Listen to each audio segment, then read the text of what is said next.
What's happening, YouTube? Today we're at the Utah Lake, and over there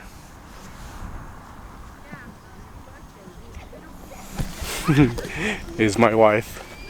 So we came here thinking we would try to see if we could capture some really interesting footage of the ice, our ice glacier. It's not necessarily ice glaciers, but it is what, slat, they call it slat ice.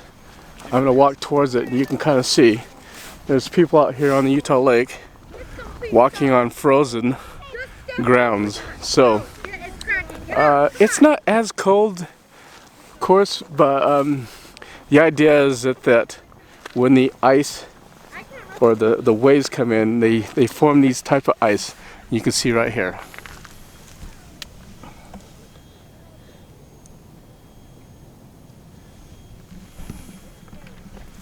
So the object today is to try to capture something unique. I am going to be shooting today. Oh, that's what's beeping. I was trying to figure out the beep. It's this. The Olympus OM10 camera body SLR, you know, the beginner camera. That's what everyone's calling it. I'm not convinced it's like a bit. It's not a beginner camera to me. But anyways, let's give it a go. I've loaded up some Gold 200 Kodak, and it's, you know, 200 speed. So here's the idea behind this 200 speed. I'm gonna load it up. Well, I've actually loaded it up, but the idea behind that is I'm gonna start it off with f/16 using 70/16 rolls. It is, you can see, partially cloudy, and the idea of shooting 70/16 is to leave it on f/16 at whatever aperture is deemed reasonable for better, you know, better exposure. So right now, the setting is f/16 at 250th of a second, with the shutter speed at 250th of a second, excuse me, and the ISO is 200. So ideally that is the perfect setting for this. But because we're out here shooting it in partial conditions, you know, cloudy conditions, I'm going to shoot it at, let's see, I'm going to go 4 stops, which is f4, and I'm going to leave it at 250th of a second and see what kind of results. I'm going to leave it all day like that with the 36 rolls of exposure on this Olympus OMD 10. OMD, it's just OM10. Alright, let's see if we can capture something really cool and hopefully get the shots.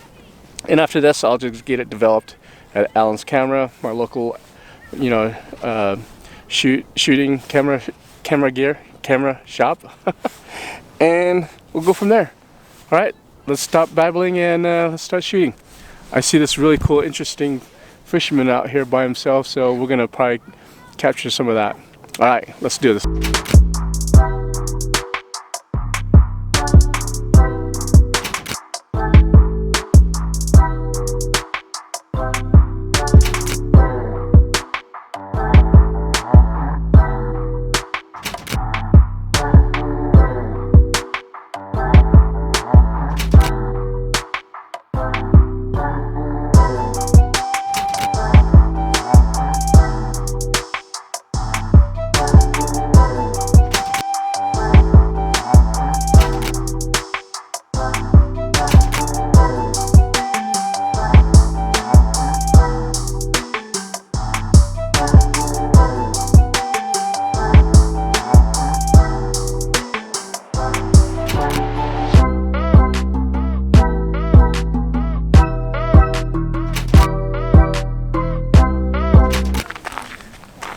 Okay guys, so blasted off a few frames on the 12th frame right now. I gotta get some of that perspective of that fisherman guy. But as I was laying down, look, all the body heat that I have absorbed and melted the ice right there. But anything for a picture, right? Alright, let's go continue to shoot. 12 frames in, and we'll do this.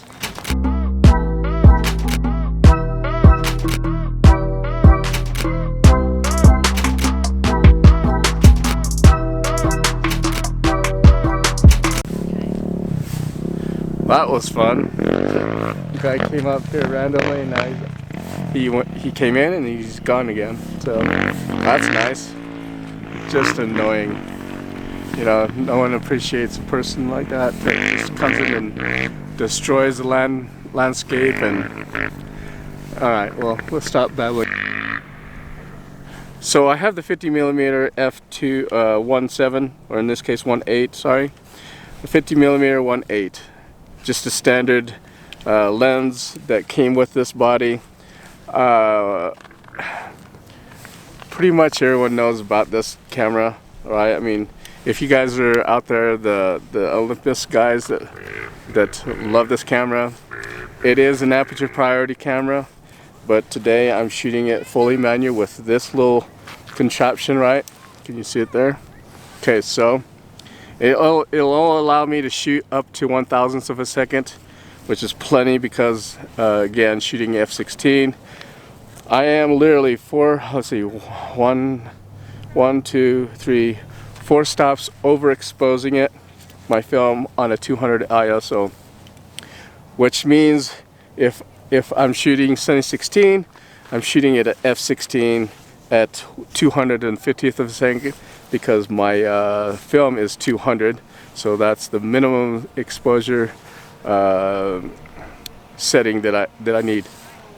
It's a drone.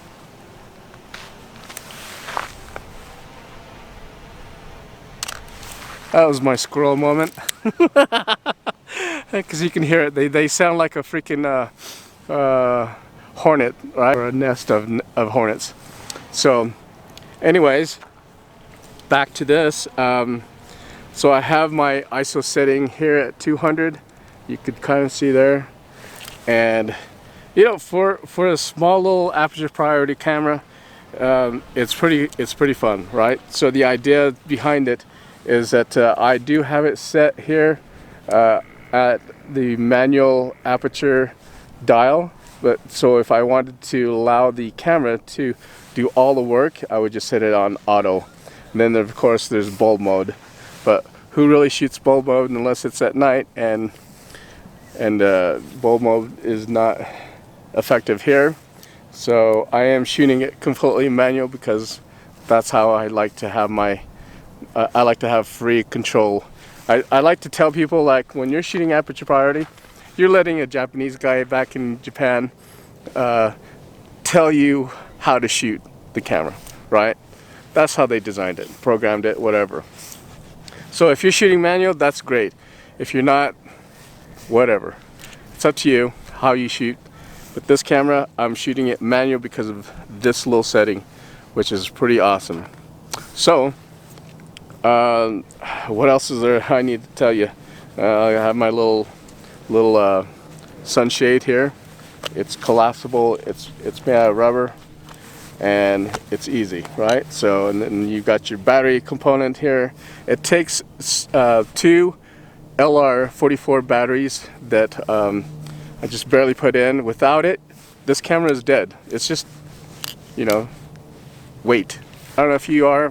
I'm sure my wife is cold. It's getting cold because it's a little windy, and even with gloves on, I'm starting to get cold.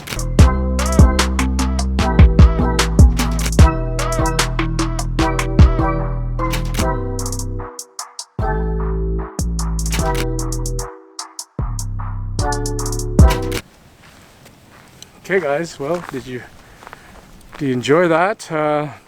We're gonna end the session here because I think I shot 24 instead of 36, thinking it was 36, but maybe it could have been 24. So we're gonna go to Alan's camera and get it developed and show you the results and see what we came up with. The last shot I think I took was of that motorcyclist coming through and just kind of doing his thing, you know, vandalizing and whatever, just having fun. Why not? All right, guys, thanks for joining me.